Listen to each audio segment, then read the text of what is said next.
TV वाले जरा set कर कर बैठ जाओ भैया जरा।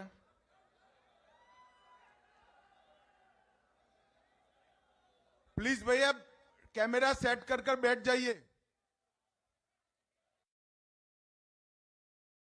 मेरे साथ मंच पर उपस्थित राजस्थान भारतीय जनता पार्टी के अध्यक्ष श्रीमान सीपी जोशी जी, राजस्थान के प्रभारी, अरे भाई मेरी आवाज बड़ी है, चिंता मत करो पहुंचेगी आवाज, बैठ जाओ बैठ जाओ। भाजपा के महासचिव श्रीमान अरुण सिंह जी, पूर्व केंद्रीय मंत्री और भाजपा के वरिष्ठ नेता श्रीमान सीआर चौधरी जी,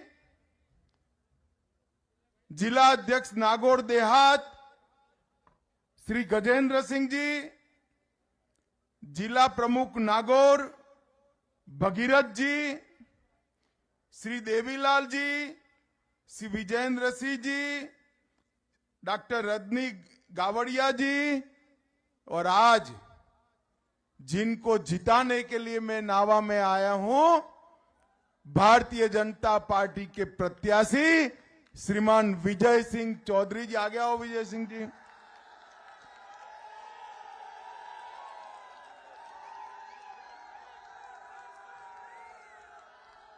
और आज इस सभा में आए हुए प्यारे भाइयों बहनों माताओं और मेरे जिगर के टुकड़े जैसे युवा मित्रों,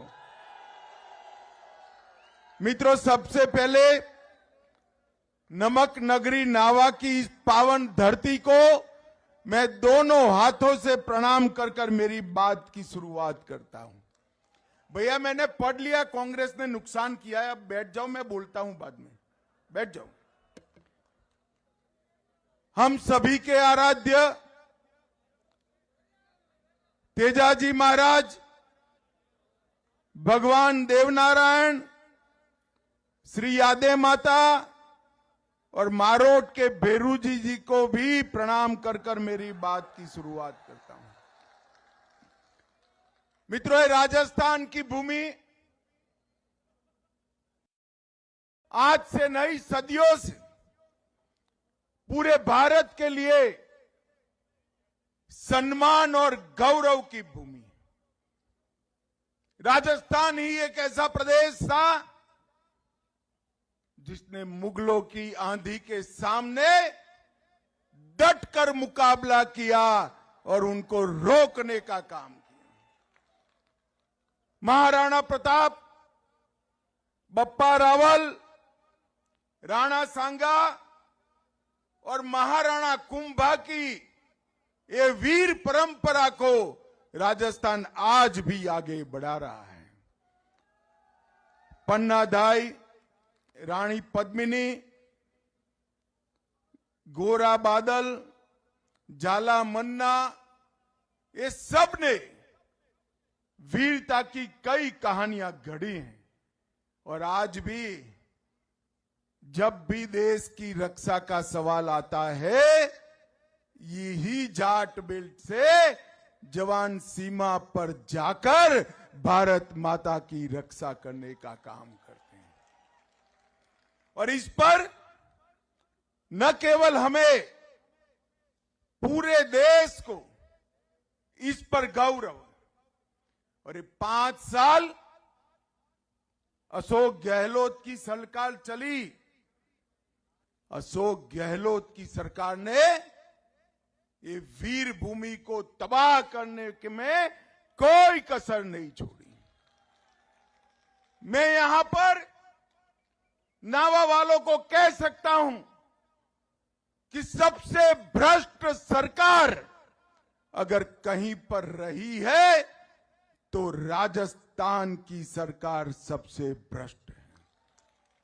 अभी मुझे एयरपोर्ट पर कुछ कम्युनिस्ट मित्र मिल गए, तो उन्होंने कहा भाई साहब हम तो राजस्थान जा ही नहीं सकते। मैंने बोला भाई क्या बात है, चुनाव आयोग चुनाव देख रहा है, सब पार्टी के लोग प्रचार करते हैं, आप भी जाइए कि नहीं हमारे झंडे का कलर लाल है, लाल कलर देखकर गहलोत जी भड़क जाते हैं। कुछ भी लाल हो, गहलोत जी को लाल डायरी ही नजर आती है और कुछ नजर नहीं आता है। खनन विभाग में 66,000 करोड़ का घोटाला किया और अवैध खनन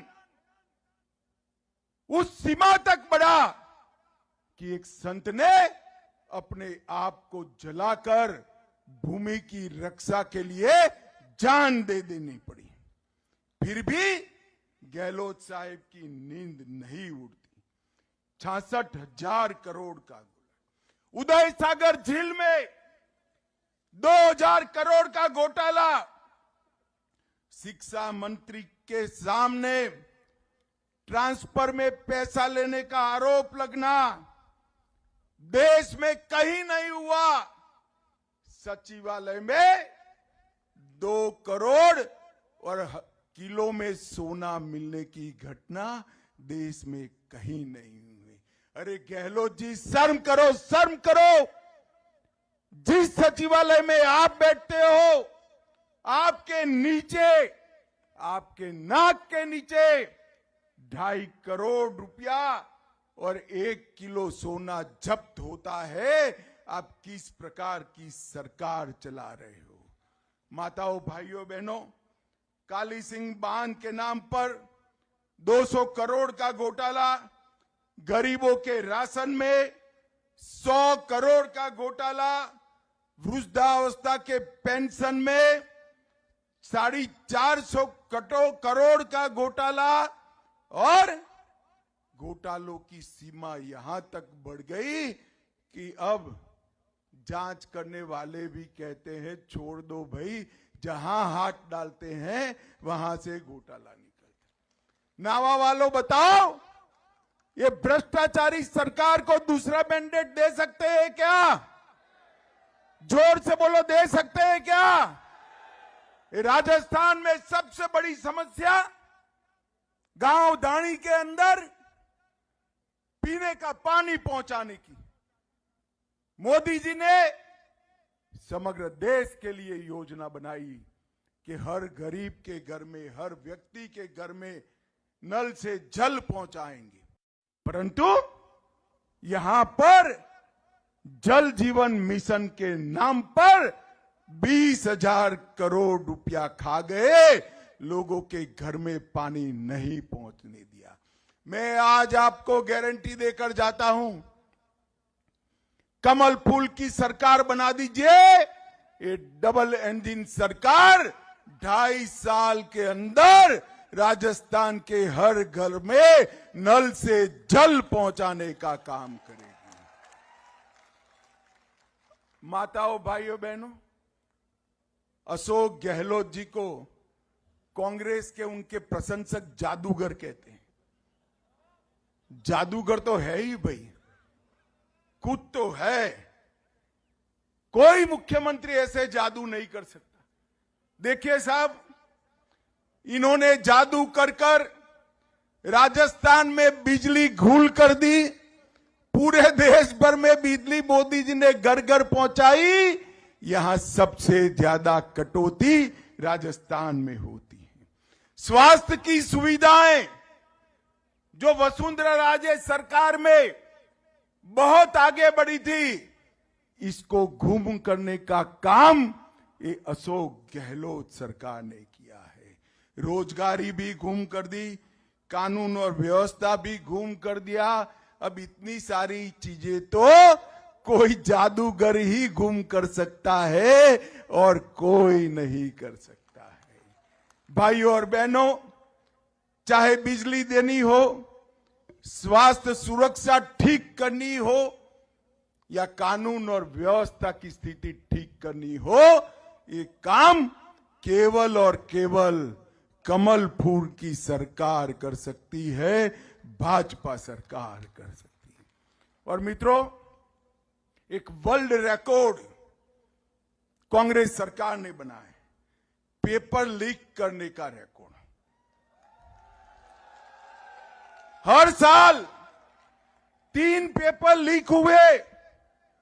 प्रदेश में पब्लिक सर्विस कमीशन का हर पेपर लीक होता है। 4 साल में 14 से ज्यादा पेपर लीक हुए। लाखों युवाओं के भविष्य पर प्रश्न चिन्ह लगाने का काम किया है।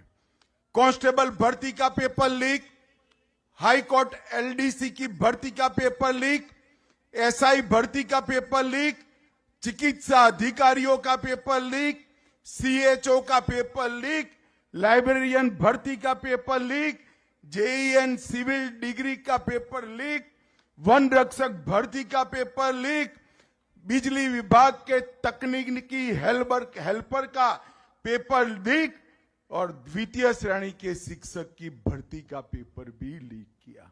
और गहलोत साहब कुछ नहीं बोलते।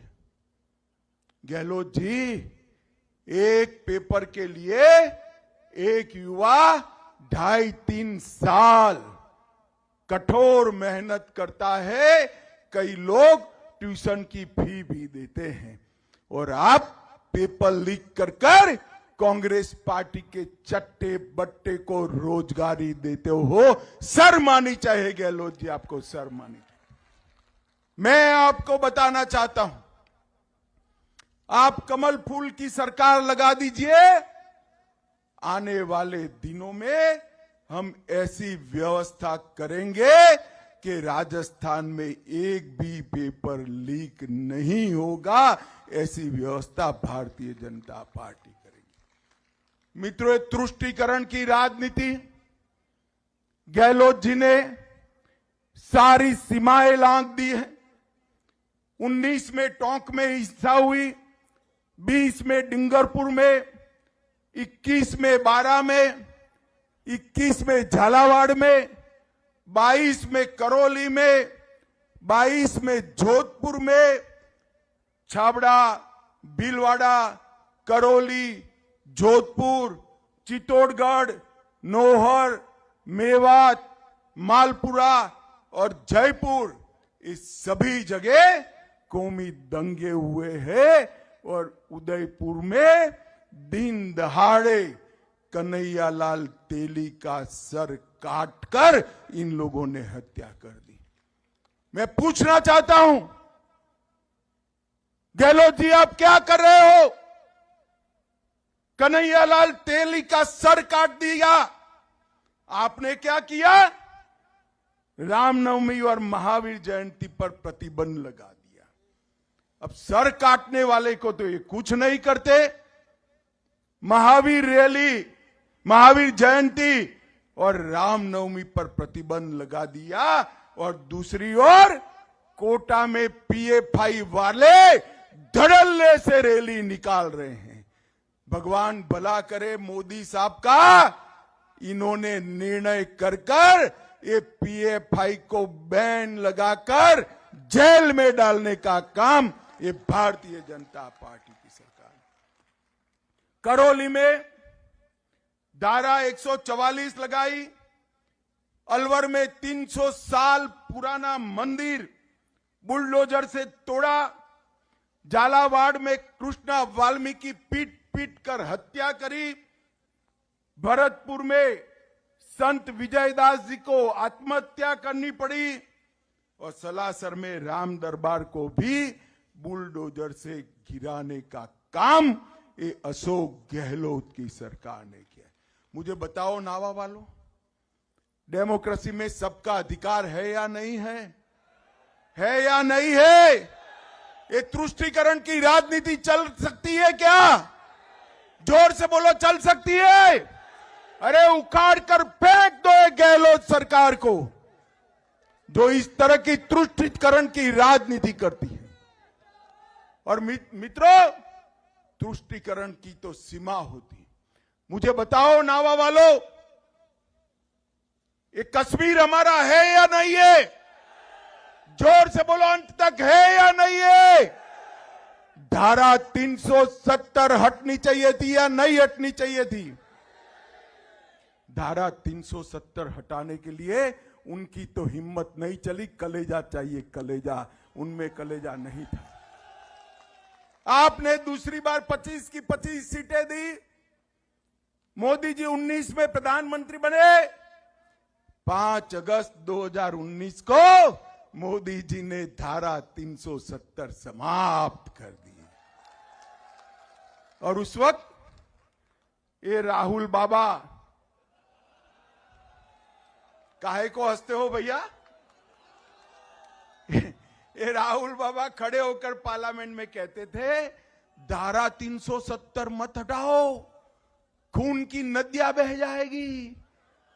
अरे राहुल बाबा, खून की नदियां छोड़ो, ये नरेंद्र मोदी का शासन है। किसी की कंकर चलाने की हिम्मत नहीं है, कंकर चलाने की। मोदी जी ने धारा 370 को समाप्त कर हमेशा के लिए हमारे कश्मीर को भारत के साथ जोड़ने का काम कर दिया। मित्रों, आज मैं राजस्थान की जनता को कहने आया हूं, अगर फिर से कांग्रेस की सरकार आती है तो पीएफआई जैसे संगठनों से कांग्रेस को कोई बचा नहीं सकता, कोई बचा नहीं सकता। भाई और बहनों, ये जो जाट बेल्ट में मैं आया हूं, सेना को सबसे ज्यादा जवान देने वाला ये प्रदेश है। कितने सालों से सेना के जवान मांग करते थे कि 1 रैंक 1 पेंशन दीजिए। कांग्रेस पार्टी नहीं सुनती थी। मोदी जी ने 1 रैंक 1 पेंशन देकर एक मुश्त 40,000 करोड़ रुपया सेना के जवानों के बैंक अकाउंट में डालने का काम मोदी जी ने किया। मित्रों, आज मैं कहने आया हूं कि ये सरकार राजस्थान को अन्याय करने वाली सरकार। और गहलोत साहब, मेरी बात आप तक जरूर पहुंचेगी। एक बात का जवाब राजस्थान की जनता आपसे चाहती है। 2004 से 14 में राजस्थान में जो सरकारें थी, ऊपर आपकी सरकार थी, सोनिया मनमोहन की सरकार थी। 2004 से 14 तक केंद्र की कांग्रेस सरकार ने कितना पैसा राजस्थान के विकास के लिए दिया, इसका हिसाब दीजिए। मुझे मालूम है भाइयों बहनों, वो तो हिसाब नहीं देंगे, मगर मैं लेकर आया हूं। 2004 से 14 में इन्होंने 2 लाख करोड़ दिया था। कितना दिया था भाई? जोर से बोलो, कितना?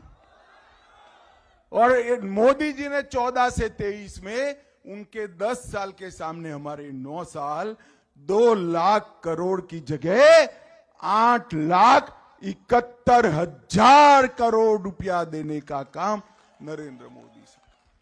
और ये तो मैं सिर्फ डिवोल्यूशन और ग्रांट इन एड की बात करता हूं।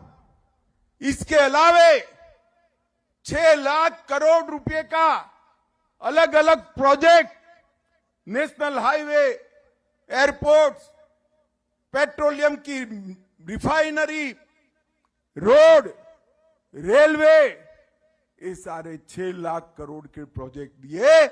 और ये 9 साल में राजस्थान को 14 लाख करोड़ रुपया मोदी जी ने देने का काम किया है। माताओं, भाइयों, बहनों, मोदी जी ने 9 साल के अंदर ढेर सारे गरीबों के लिए भी काम किया है। मैं आपको बताना चाहता हूं, 80 लाख राजस्थान के किसानों को हर साल 6,000 रुपया मोदी जी ने भेजकर 17,000 करोड़ रुपया राजस्थान के किसान के बैंक अकाउंट में डालने का काम किया। आयुष्मान भारत योजना 1,10,00,000 लोगों को 5 लाख तक का सारा खर्चा आज नरेंद्र मोदी सरकार उठा रही है।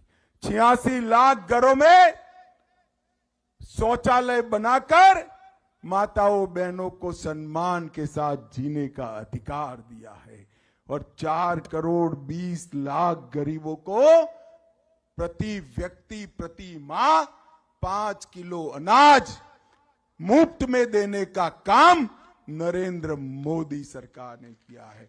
और अभी अभी मोदी जी ने घोषणा की है कि 5 किलो मुफ्त अनाज की योजना और 5 साल तक चलने वाली है। मित्रों, 68 लाख माताओं बहनों को गैस का सिलेंडर दिया, 18 लाख गरीबों को घर देने का काम किया।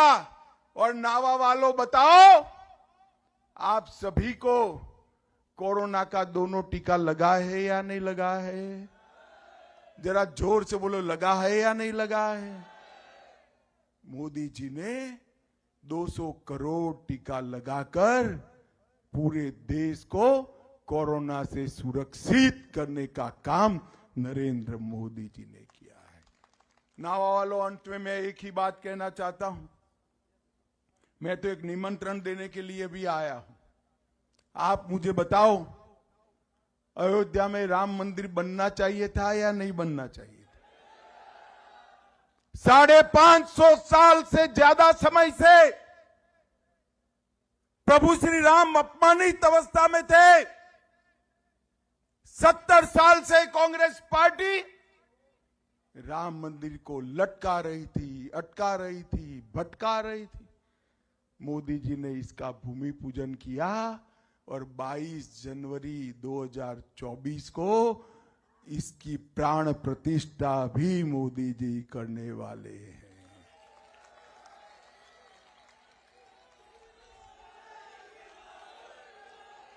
मित्रों, ये राहुल बाबा 2019 में मैं पार्टी का अध्यक्ष था, मुझे रोज ताने लगाते थे, मंदिर वहीं बनाएंगे, तिथि नहीं बताएंगे।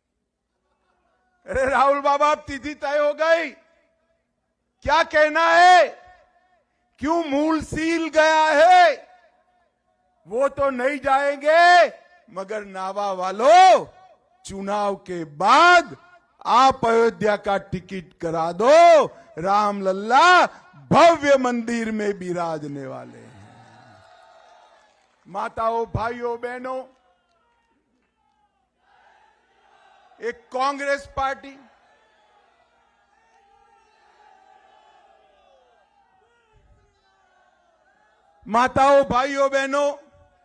एक कांग्रेस पार्टी ना देश को सुरक्षित रख सकती है, ना देश को समृद्ध कर सकती है, ना देश को दुनिया में गौरव दिला सकती है। मोदी जी ने नई पार्लियामेंट बनाई, कर्तव्य पथ बनाया। मोदी जी भारत के तिरंगे को चंद्रमा पर ले जाने का काम मोदी जी ने किया है।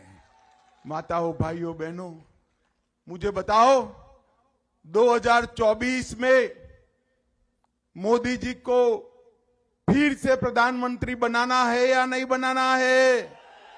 जोर से बोलो, दोनों हाथ उठाकर। 23 में राजस्थान में